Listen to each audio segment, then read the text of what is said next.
पूरे छुआ मोरे बाबा के सगरवा पुरैनी आला रे दे पूरे छुआ मोरे बाबा के सगरवा पुरैनी आला रे दे तेई घाटे दुल्हे रे धोतिया पछार पूछाई दुल्हन देई बात तेई घाटे दुल्हे रे धोतिया पछार पूछाई दुल्हन देई बात के कर तुम्ही उलरू से दुलरू के करे बहिनी सग भाई के कर तुम्ही उलरू से दुलरू के करे बहिनी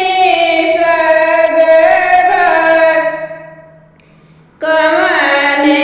बनी जिया चला बड़े सुंदर के करे सगरे नाय कमान बनी जिया चला बड़े सुंदर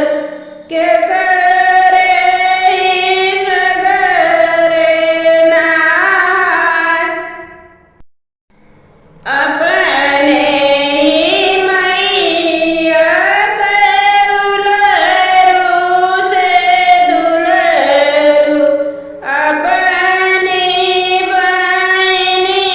सग भाई अपने ही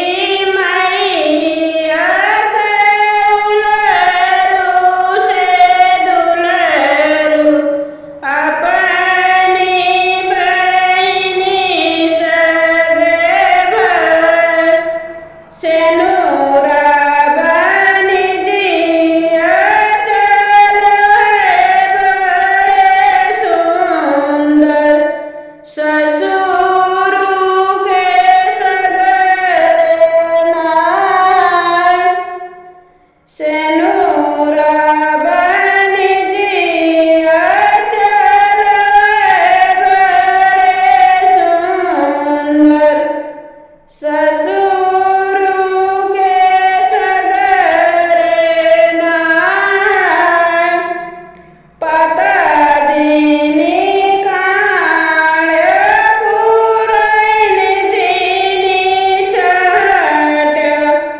बसली चिरैया उदास पाताजीनी काण पुरैन जीनी चाट बस